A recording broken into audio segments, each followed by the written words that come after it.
Good morning and welcome to the DCPSC CBE webinar series. This is part 2 of a 3-part series. This series was created to highlight the CBE initiative launched last year by Chairman Phillips. The goal of the CBE initiative is to engage stakeholders to become a CBE and participate in the procurement opportunities with the DCPSC for professional services, especially in the areas of accounting, economics, law, marketing, and communications. I am Felicia West, a staff member at the DCPSC, and I will serve as your moderator for today's session. Today's session will detail the process for becoming a CBE in the district, highlight the business registration process, and discuss technical assistance and resources for businesses in the district. We have 2 presenters today. However, before we get started, I want to make 2 housekeeping notes. First, there will be a Q&A segment at the end of the session. We ask that you enter your questions in the Q&A box and not the chat box. Also, to better serve you, please give us your feedback by completing a short survey at the end of this session. A survey link will be displayed in the chat box. With that, we will now hear from our presenters. Our first presenter is Ms. Claudia Herrera. Ms. Herrera is a program analyst in the Small Business Resource Center at the Department of Consumer and Regulatory Affairs, or DCRA. Before joining the Business and Professional License Administration at DCRA, Ms. Herrera worked under the Director's Office in the Office of Civil Infractions, helping constituents with their property violations. A graduate from Trinity Washington University with a master's in communications, Ms. Herrera is a native Washingtonian and resides in Ward 7. She is also part of the executive board as a trustee for the American Federation of State, County, and Municipal Employees. Welcome, Claudia. Thank you, Felicia. Hello, everyone. Again, my name is Claudia Herrera. I work in the Department of Consumer and Regulatory Affairs, Small Business Resource Center as a Business Resource Center Specialist. Next slide. Just to talk a little bit about what the Small Business Resource Center is and what we do. We provide free one-on-one assistance to help in starting, growing, and strengthening your business in the District of Columbia. We provide one-on-one assistance and group sessions such as webinars and workshops to further educate customers on how to operate their business in the District of Columbia. We've established several partnerships in the District of Columbia with several nonprofit and for-profit organizations, along with our sister agencies. Next slide. So there are 4 key steps when it comes to obtaining a basic business license in the District of Columbia. The first step is knowing how you want to register your business, whether you want to register as a corporate entity or a sole proprietorship. If you want to go the route of registering as a corporate entity, that would be your first step, would be to fill out an application with our corporations division. If you just want to register a name for your business, that would be considered as a trade name registration. The key point when it comes to either choosing how you want to register is a liability issue. So if you want to take the liability away from yourself when it comes to registering a business, you want to go the route of registering as a corporate entity versus a sole proprietorship. Next slide. The second step is to register with the Internal Revenue Service along with the DC Office of Tax and Revenue. When you're registering with the IRS, you're applying for what's called an employer identification number. This number is issued to the business itself, or if you're a sole proprietorship, then it's issued to your Social Security number. That number then needs to be registered locally with the DC Office of Tax and Revenue. And the notice that you'll receive from them is called a Notice of Business Tax Registration. Another form that you need to fill out with the DC Office of Tax and Revenue is called a Clean Hand Certification. This is an affidavit verifying that you do not owe more than $100 to the District of Columbia. This can be in fines, penalties, fees, anything owed to the District of Columbia cannot exceed $100. If it does, you need to bring it under $100, pay it off, or be put on a payment plan. Next slide. The third step is to register with our Office of the Zoning Administrator. we need to know exactly where your premise address is when it comes to your business. If you're working out of a commercial location, we need to see a copy of the certificate of occupancy, or you need to apply for your own certificate of occupancy. If you are a district resident and you're using your home as such as like your home as a home-based office, you would apply for what's called a home occupation permit. As long as you're not exceeding more than 35% of the square footage, you would qualify for a home occupation permit. You can also apply for the permit at the same time that you're applying for the actual basic business license. We call the process expedited home occupation permit. There are no extra fees that you need to pay, but you can obtain the permit at the same time that you're applying for the actual basic business license, which leads me into step 4. Next slide. Which is the basic business license application. We have over 12 different categories with over 165 different endorsements. So it just all depends on exactly what your business is and what kind of activity that you're performing will dictate what type of basic business license application you'll be applying for. Next slide. This is our contact information. Our main line, our program manager when it comes to the Small Business Resource Center is Ms. Jacqueline Noisette, and my colleagues are Joy and Tamika. You can register for any of our sessions through our website, which is dcrasbrc.ecentredirect.com, and that's where you can go to register for a free one-on-one session or group workshop.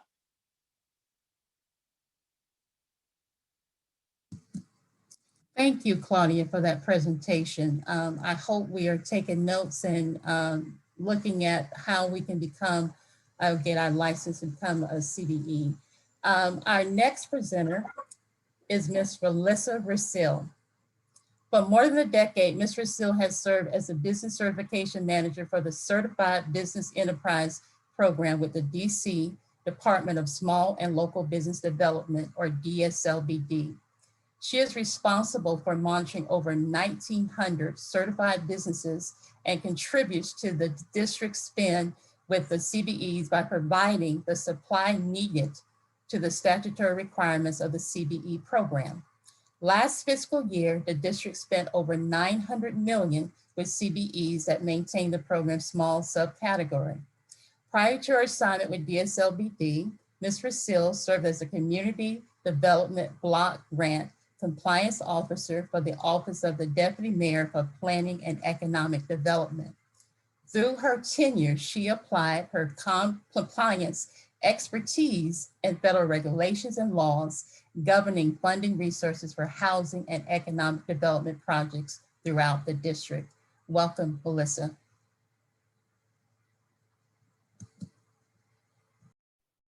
Okay, good morning, everyone. Thank you, Felicia, for that introduction. As Felicia mentioned, my name is Melissa Russell. I am the Business Certification Manager with the Department of Small and Local Business Development. Today, I'm going to talk to you all about the Certified Business Enterprise Program and the requirements and how to apply for the program. Next slide, please. So to tell you a little bit about the Department of Small and Local Business Development, we support the development, economic growth, and retention of district-based businesses and promote economic development throughout the district's commercial corridors. So what that means is we're the agency that's there to meet you where you are. So regardless of what phase you are in the business cycle, if you're a startup or if you're a mature business, you've been in business for a couple of years, we have a lot of programs within the department to support you. How we do that is we connect the businesses in real time with local, federal, and global opportunities. We help businesses navigate government quickly, confidently, and effectively.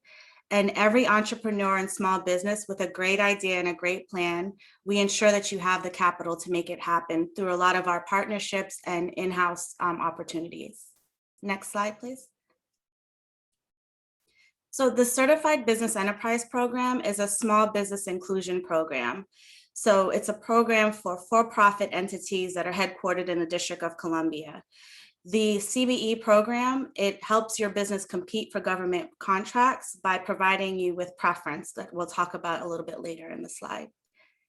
Next slide, please. So a lot of times when people think about the CBE program, you might ask yourself, like, why should I get certified? So we're going to talk about the numbers and the money, right? Because that's important. As in my bio, you heard that last fiscal year, the district spent over $900 million with small local businesses. This year, our initial spend is around is 917 million, but we tend to always exceed that goal. So the why should you become certified? So district government agencies, we have to spend 50% of our expendable budget with local small businesses. So that means after we deduct all the personnel costs and those costs that cannot be procured with small businesses, that number, it's 50% of that number we have to spend with small businesses. So as I mentioned, that's 900 million, over 900 million is a lot of money that's there for our small businesses. Also, the district has a DC supply schedule that's similar to the GSA schedule. So for small purchases, we must go to that schedule to procure small items. So if I want to buy laptops or iPads or office supplies for my team, I have to go to the DC supply schedule first. And so that's only available for certified business enterprises. Also, contracts under $250,000 are set aside for our local small businesses. So any small contracts under $250,000 are set aside for our local businesses. In addition, any contract over $250,000, we have a 35% subcontracting requirement for all of those contracts. So in these 4 areas, you have the ability to receive preference when you are going after government contracts or different opportunities. Next slide, please. So the CBE program, as I mentioned, it provides you with preference. On this slide, that you can see that we have the local business enterprise category, which is in bold. So that means you must be local first. You must be headquartered in the district. And I'll talk a little bit about all the requirements for local shortly. But once you qualify as a local business, there are subcategories within the program that you can apply for within your certification. Each of these categories have a preference point or a percentage of price reduction associated with it. So, but the maximum that you can receive as a business is 12 points or 12%. So as you complete the application, you're able to select these additional categories that you may be eligible for, and that will give you additional preference as you, if you're approved for certification. So we have the small business enterprise, and that is based on the average of your 3 years of gross receipts. If you're a new business and you don't have 3 years, then we use what you have available. So if you have no revenue yet, then that's what, you have no revenue, but we use the average of however many years you've been in business with 3 starting off. But you're not able to hear. Okay. Felicia, can you hear me? I'm sorry. I just saw that in the chat. I can hear you. Okay, so I'll continue. Disadvantaged business enterprise, that's similar to, those are for businesses that are majority owned by social and economically disadvantaged individuals. It's not to be confused with the federal program. This is specifically a district subcategory within the CBE program. Our program is race and gender neutral. We are focused on your business being headquartered in the District of Columbia. So this is not related to the federal DBE program. Also, the resident-owned business. So if you are a district resident and your business is majority owned by you as that resident, it can afford you additional preference as well in the program. The district, we also have enterprise zones. The incentive expired, but we still keep the boundaries as a part of the program. And so if your office is located within an enterprise zone, you're able to also receive additional preference. And there is a map on our website that you can check to see if your business is located in that zone. Longtime resident business, the name is a little bit confusing. It has nothing to do with an individual. This means that your business has been eligible for the CBE program for 15 consecutive years if you are small, or 20 consecutive years if you're just local. So you don't have to be small in order to qualify for the program. You have to meet the local definition, which we'll talk about shortly. And veteran-owned business, that's aligned with the federal requirements. So it's majority owned by a veteran who's been honorably discharged from, the military. And so what the common form that we accept for this is the Form DD 214. So if you are a veteran, that you can also receive preference within the program. We have a new certification category called Equity Impact Enterprise. So this means that you are a small, disadvantaged, and resident-owned business in the District of Columbia. This category may offer you additional preference, but it will be also may afford you different procurement opportunities. So there may be set-asides. As I mentioned, there's a set-aside for small businesses. There may be opportunities for equity impact enterprises as well. So as I mentioned, the max you can receive is 12 points or 12%. So if you're responding to a request for proposal and it's a point-based solicitation, that means after they evaluate all the evaluation criteria and they have the points that they're going to award, allot to your business, you would get an additional 12 points or additional whatever, if you only have 2, so if you're just local, you would get those additional 2 points towards your final bid. So when you're competing against non-CBEs, it's an advantage for you because you'll get that extra preference. Next slide, please. So I'm going to focus a little bit more about local. So it's not just having an office here. As I mentioned, you have to be a for-profit entity that's headquartered in the district to participate in the program. So in addition to having your principal office here, so that means your corporate office, as I mentioned, you have to meet the standards listed here. So you have to meet one of the following. So you must be independently owned, operated, and controlled, or you have to be owned, operated, and controlled by a district-based enterprise, or owned by a non-district-based enterprise that is more than 50% owned by district residents. So you have to meet one of those criteria in order to qualify. In addition, your CEO and highest level managers, so those individuals that control the day-to-day and can bind the company, run the company on a day-to-day basis, that make the decisions, they have to perform their functions in that principal office. So their office space has to be located within that principal office in the district. And I'll talk a little bit about how that is verified shortly. Also, you have to meet one of 4 criteria. So either more than 50% of your employees or owners have to be district residents, more than 50% of your gross receipts, so transactions that occurred in the District of Columbia, have to be derived from transactions in the District of Columbia, or more than 50% of your fixed assets have to be located in DC. So just to recap, you have to have your principal office here, meet one of the standards that's listed here, and then your CEO and highest level managers have to be in that principal office. And then there's another one of 4 that you have to meet. So you must meet that full definition in order to be considered for the CBE program. As I mentioned, once you meet that, there are other subcategories that I just spoke about in the slide before this that you can apply for within the application process. Next slide, please. So the principal office, so what that means to us is that you have to own or lease your space. So if you lease the space, it has to be a minimum of 12 months that you have to, that your lease has to be, the term for the lease has to show. And your office space, that lease or the location that you're leasing, it has to be a dedicated space or dedicated office. So dedicated suite, dedicated office, or dedicated desk. And so that means that is exclusive. That space is exclusive for your business.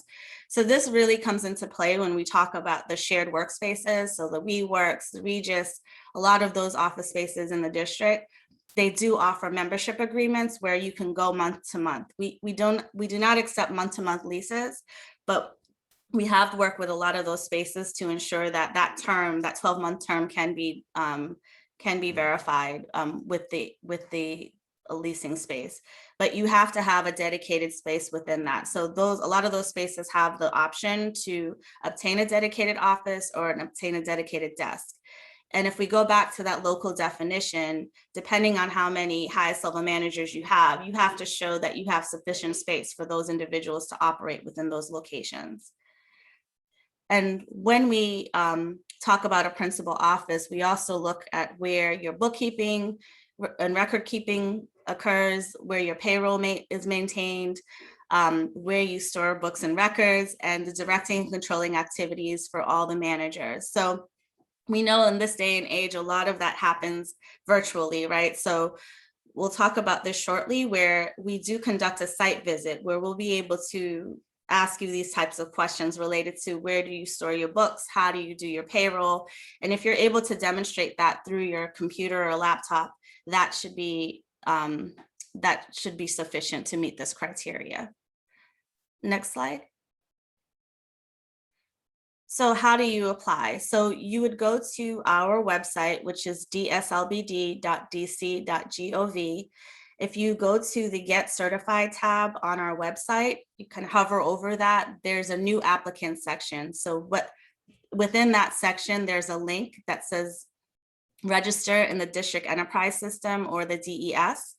So you would click on that. Once you register in the online system, there is a box that you'll see that says CBE Wizard. I do recommend that any business that's seeking to apply for the program, that they complete our wizard. It's a series of 6 questions that at the end of it will give you a sample checklist of the documents that may be required as you complete the application process. I have found that it's helpful. So as you're navigating the application, you already have kind of the documents that are required to upload in the system. So you would complete the application online. I would recommend Google Chrome seems to be the best browser to use for our application. So I would recommend that you guys use that. Once you submit the application, it's assigned to a specialist. Currently, I have 2 individuals that are processing applications with the department.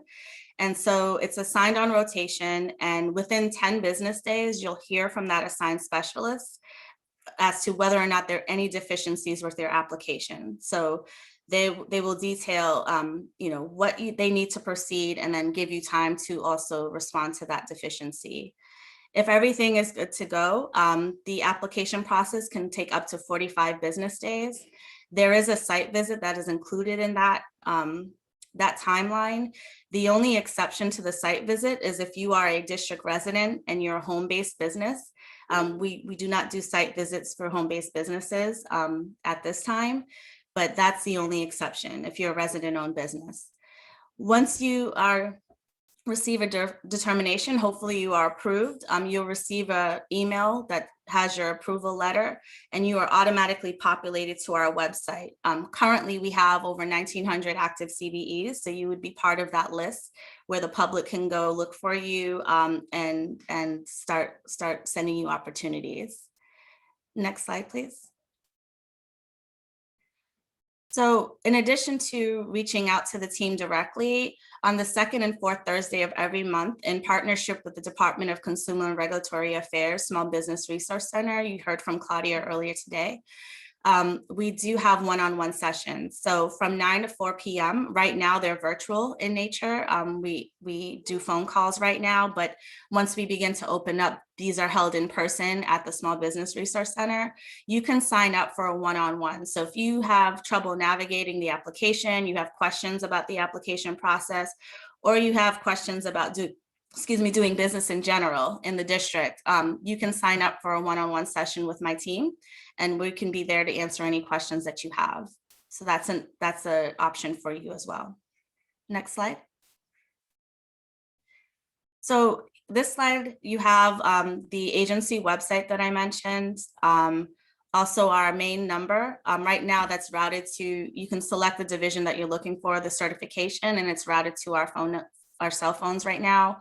If you have any questions about the application process, in addition to signing up for a one-on-one session, you can also email the cbe.info@dc.gov email address, and we'll be able to respond to you directly. If you have technical issues with the application, so for some reason, if you have browser issues or you can't seem to move forward in the application for any reason, you can send an email to our des.support@dc.gov, and a member of our IT team will be able to assist you.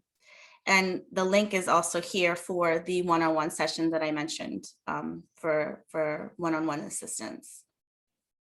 I will also suggest if you can visit our website, dslbd.dc.gov, it has a lot of information about opportunities. So if you also are thinking, I talked about the why, the 4 areas as to the why you can get certified.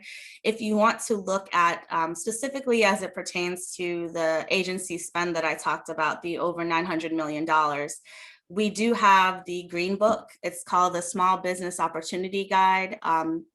Some of you all may have heard of the Green Book. What the Green Book does, it breaks down all the agencies that we monitor and their spend and what areas they're procuring for businesses. And so you can get an idea of how that 900 million plus is broken down and see where there may be opportunities for your business. In addition, DSLBD, we have the DC Business Toolkit. So I would suggest you can go to that to see any upcoming workshops that we have within the department, and also any opportunities for funding, any funding opportunities would be also listed there. Next slide, please. So that is what I have for you guys today. I think are we taking questions and answers right now, Felicia, or? Yes, yes. Thank you, Melissa, for that problem. presentation. Thank you, guys. Very informative. We are now transitioning to our Q&A segment. I welcome, if you have questions, please enter them into the Q&A box. I'm looking to see if there's been any uploaded at this time, and I don't see any. So I'm going to start off. I do want to begin by saying that this session is being recorded, and so we will post this on our website along with the presentations. I think that was a question asked in the chat earlier. So just so you're aware, we will be making this information available on our website.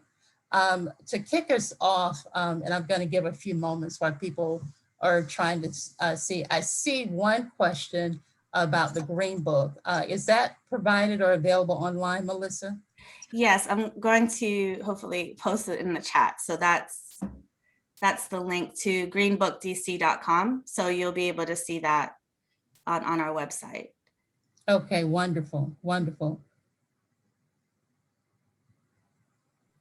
Okay, I think I see. Okay, it looks like some of the questions are coming in. So let me just confirm. If you have questions, again, please put them in the Q&A box and not the chat box. Okay. Okay, this is the first question. And Claudia, I'm looking at my screen, just making sure that you're visiting us with on camera. The first question is for you. If I'm an LLC from another state, does that LLC only need to apply only for an EHOP or a BBL? So if you're an LLC from another state, we consider that as a foreign entity, and you'll still have to register that LLC with the District of Columbia. We'll need to see a letter of good standing from the jurisdiction that you're coming from. But when it comes to applying for an EHOP, which is an expedited home occupation permit, it's only if you are a resident of the District of Columbia that you qualify for a home occupation permit. And then you would need to license your business. So that's where the BBL comes in, the basic business license application. So you'll need both, but you only need the EHOP if you're a district resident. Okay. And this is also a question for you, Claudia. You mentioned that DCRA has established business partners with the private sector and the district and federal government agencies. Can you tell us about some of those business partners and the services or resources that they provide? Sure. So such as the partnership that we have with DSLBD, which is the CBE program, where they provide free one-on-one consultations for our office. They provide them to our customers. So that's one of our partners, along with the DC Small Business Development Center. They can provide assistance when it comes to business planning and marketing. DC Bar Pro Bono Center, if you needed free legal advice. All of these can be found on our website if you wanted to sign up for a free one-on-one session.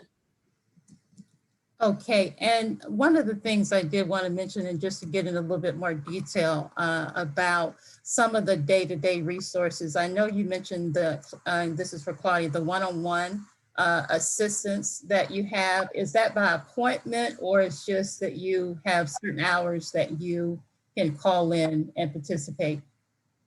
So all of our sessions are by appointment. Persons that sign up, they get first preference, but all of our contact information is available on our website. Anyone can contact us via email or by phone. We just give preference to those that sign up for a one-on-one session. Okay. Okay. Melissa, this question is for you. Last year, DSLBD amended some of its rules. Can you explain the rule changes and the implications of those changes? And how will that affect businesses going forward? Sure. So the most recent changes to the law is part of the one of three that I was talking about of being independently owned, operated, and controlled, or being owned by a district-based business that's district-based business enterprise, or a non-district-based business enterprise that's majority owned by DC residents. So that is the current new law, if you should say, that was added to that local definition. And so those active CBEs that were affected by that change, we did contact them, and we've been working with them to kind of amend their certification to see if they qualify or not. So any change, so any active CBE that may be on the call. So if there's any material change that happens with your certificate, you should notify the department. There is an application that you can complete. When you log into your profile, it's update information. And so this law change directly affected ownership. So if you're not independently owned and operated or don't meet the other two, then you may you may be revoked if you don't meet the new law. But if you responded to us and said, hey, we're working to make the changes, and here's our ownership change that happened, some of them are still under review, but you definitely contact us if you have any questions. Also, we are proposing changes to the law in its entirety. And so we're looking to strengthen in all areas, whether it's certification, also compliance in other areas. So right now, the council, they're reviewing those changes. So I would say stay tuned for that. We do intend to do stakeholder engagement. So we do intend to reach out to the business community and obtain any feedback before we make it law, because I think we a lot of times kind of rush and make it law, and then there's unintended consequences. So we're going to reach out to the business community to really get input, and I know the council's spearheading that to make sure that the business community is involved in any changes. So stay tuned. We definitely will notify you guys. If you are an active CBE, you already are inundated with emails from us, so you will receive additional emails. But for those that are thinking about getting certified, I would say that's the real change that you have to focus on, is that independently owned and the other two prongs that I just talked about.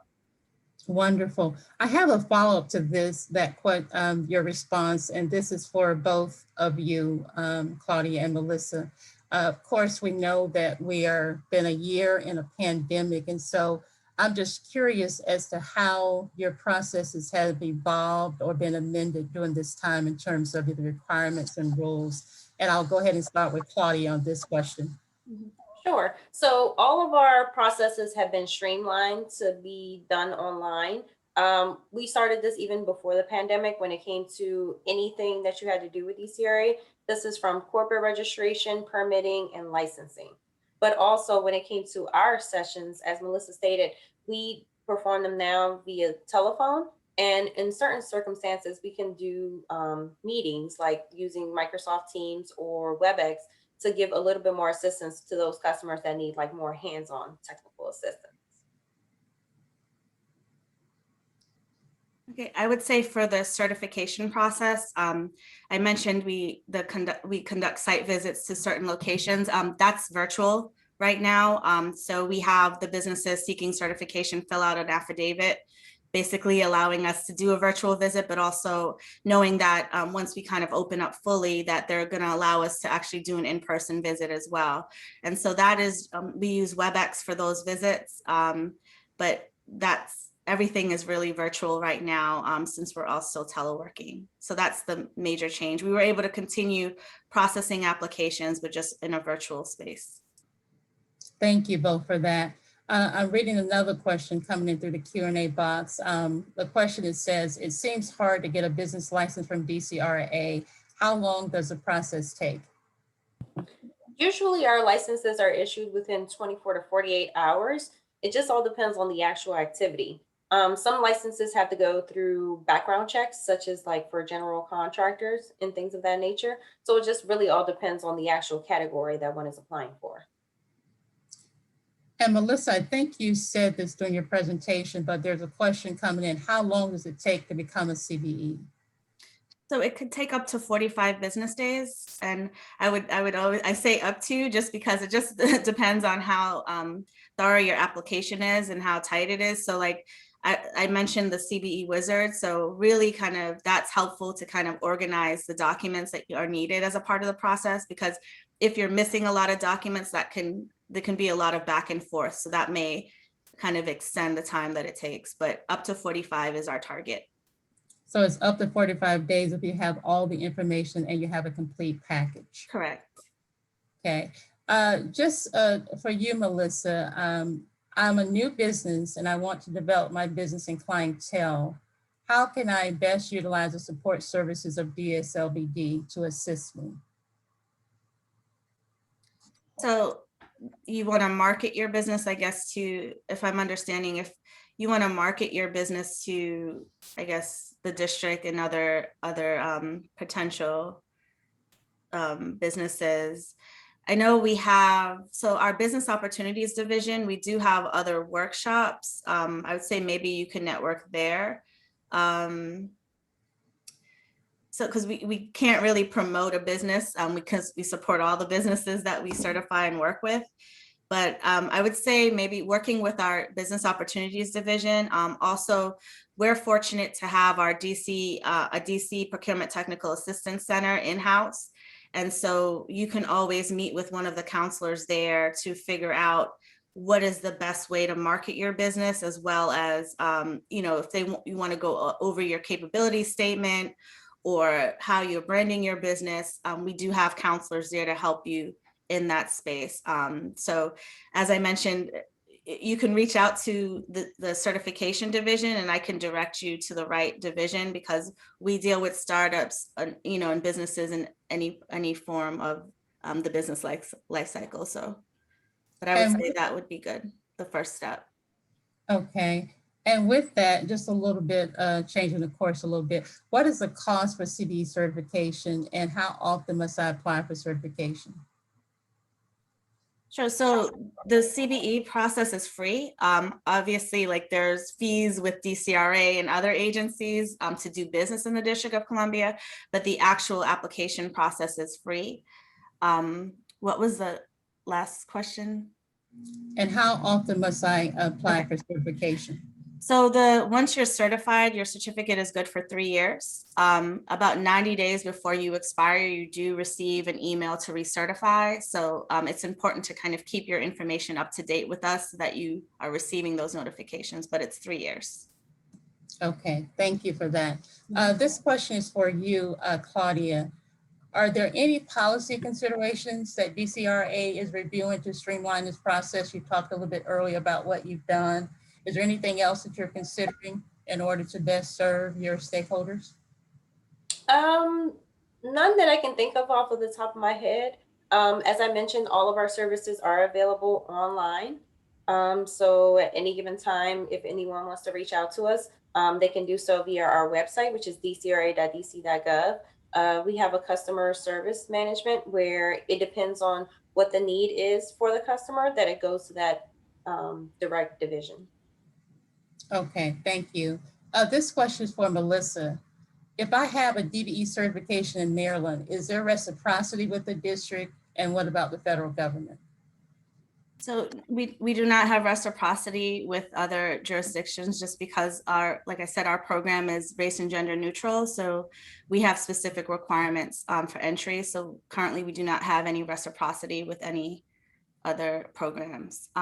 There's only one thing I would say, like if you're interested in doing business with MWA, the Washington Area Airports Authority, they have a local certification program. And what we did was work with them to make that process shorter for CBEs. So once you go through our process, and if you're interested in doing business with MWA, their certification process is shorter for active CBEs. So that's the only kind of agreement that we have out there, but we do not have reciprocity with any other states or programs. Okay, and this is for you, for you, Melissa, also, and this is more of a baseline question. Do you have to be incorporated in order to become a CBE? Right, so yeah, you have to be a for-profit, so you have to register, so you would have to either incorporate as a corporation or register as a LLC, sole proprietorship or partnership. You have to be an active business in order to start the process. But if you started elsewhere, then you would go to DCRA and register as either a foreign entity or domestic. So it just depends on how you formed your business, whether it was here or outside of DC, but you have to have you have to form your business to participate. Okay, and this is another question for you, Melissa. It says, when you become a certified CBE, what is the offer to my business once I'm a CBE, such as money, contracts, or work? I think that question is going to, what's the incentive for me to be a CBE? I know you made reference to the Green Book earlier, but can you just kind of elaborate on what other opportunities there would be as a CBE? Sure. So I always like to say that DSLBD, we're not a contracting entity. So the CBE certificate is more of your license to hunt. So it's a benefit that you have, something in your pocket to give you preference when you're going after opportunities. But it doesn't guarantee contracts, but it gives you a preference when you are bidding on opportunities. So I would clarify that statement by saying that. So once you're certified, you do, within the application process, we use the National Institute of Government Purchasing Codes, NIGP codes. So depending on the codes that you have in your profile, like you'll receive opportunities from different government agencies, we'll push opportunities out to you. And so you'll get those type of notifications from us. We have a lot of workshops available for CBEs. And in terms of funding, I know we recently, it's not CBE specific per se, but we do have a lot of grants and funding opportunities for businesses. Like recently we did launch the DC Kiva Hub. It's a crowdfunding loan. It's up to $15,000 for businesses. And I believe it's zero interest loans. And so that is something that we have available. As I mentioned, you can go to our website, the dslbd.dc.gov. Our business opportunities section of the website, it has a lot of that information, but I would say the benefit is that, you know, anyone doing business in the District of Columbia has to spend money with CBEs. And so if you're interested in doing work with the district government, like I said, the government agencies have to spend 50% of their expendable budget with CBEs. If you're doing any development work in the city, so if you're familiar with the district, you have the Wharf project, you have a lot of these large scale development projects in the city. They had that 35% requirement for CBE utilization. And so that is part of the benefit, is that you get first dibs on that preference when you're talking about opportunities. So that would be the why for me. There is the money available, but we do have resources in-house to help you navigate that. So once you are a CBE, we don't kind of leave you out there to try to figure it out on your own. So we definitely are in contact with you to kind of help you navigate this process. Okay, thank you. And earlier, Melissa, you talked about the different categories of certifications. One question that's coming through on the Q&A box is, how do you receive women-owned and other certifications? And if you could just elaborate, and I want you to talk a little bit about that point process and kind of give us a hypothetical how that point process is applied in a scenario of a procurement opportunity. Sure. So there are about 8 categories for certification. One that you must meet, which is that local business enterprise. So the slide that talked about the local requirements that you have to meet in order to qualify for any of the other of those designations. As I mentioned, we're race and gender neutral, so we do not have like a woman-owned business certification as a part of DSLBD at this point, but or race-based certification.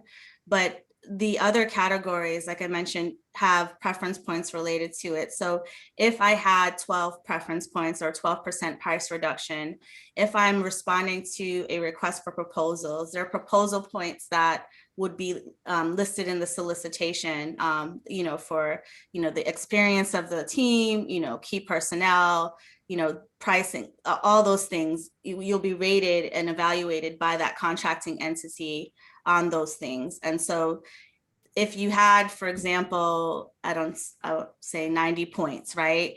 But then your competitor had 90 points as well, right? So if I have 12 points as a CBE, I would get that additional 12 points, and in a sense, I would win the bid. Similarly for price-based, so invitation to bid, if it's price-based, your price would be reduced by that 12%. So if you came in around the same pricing as a competitor, like you would potentially win the bid because your price would be reduced because we're looking for the lowest price. And so that's kind of how your preference works, or a percentage of price reduction. So it just depends on the procurement that you're looking to pursue. And a lot of that is detailed in the solicitation that you're going after. So you'll see whether or not your CBE points will be utilized as a part of the evaluation criteria within that solicitation. Is that helpful? That's helpful. Thank you for that. Thank you for that. I'm just skimming through to see if there's any additional questions in the Q&A box. This is your last opportunity. If you haven't already, if you have a question, we're giving you just maybe 30 seconds to enter that in. And if there's no more questions, we will move forward. I'm looking through just to be sure there are no additional questions. As I mentioned earlier, again, this recording will be made available on our website along with the presentations that you viewed today. With that, I think that's all I have for the Q&A box. Thank you both for your presentations. Thank you. Thank you. At this time, we're going to hear from our newly appointed commissioner, Commissioner Emil Thompson, and he will give us our closing remarks and final words. Commissioner. Thank you, Felicia. I really appreciate it. First, good morning, everybody. As Felicia stated, my name is Emil Thompson, and I'm the newest appointed commissioner on the Public Service Commission. And I would like to say a big thank you to our presenters, attendees, and commission staff for a successful second webinar as part of our three-part CBE series. A special thanks to Claudia and Melissa, who answered a number of questions. And so without you guys, we would not be able to have this seminar today. Supporting the development of CBEs in a district is a top strategic priority for myself and the commission. Our economy faced several challenges over this last year, and we realized that business and economic development is a top priority in rebuilding the district. This CBE initiative was launched to identify potential businesses who may be eligible to procure services with the commission and to build strategic partnerships to help boost the local economy. With the success of today's webinar, I believe our collaborative efforts will have a significant impact on the district's economy. I hope today's discussion encourages businesses in the district to first become certified with DSLBD if they have not done so already. But more importantly, I hope you leave today wanting to stay in touch with the commission so that you can be informed on when and how to place bids on procurement opportunities here at the commission as a CBE. The commission is taking deliberate steps to engage stakeholders to become a CBE and participate in bidding for professional services, especially in the areas of professional engineering, accounting, economics, law, and marketing communications. Please visit the Commission Certified Business Enterprise Initiative website for more information. I would also encourage everybody to join us again on next Wednesday, June 2nd from 10 to 11 a.m. for our final webinar in this CBE series. The session will be a networking event designed to expand the benefit of the district's CBE program by connecting CBEs and non-CBEs to potentially partner together on future procurements. The commission will invite businesses that will have worked or are currently working with the commission to discuss how we manage the agency-vendor relationship. It will be a great event to attend. And lastly, we kindly ask that all attendees complete the survey in the chat box to help us better serve you for future events. Tell us what you like, what you didn't like. And finally, thank you again for attending today's webinar and have a great rest of the week. Thank you.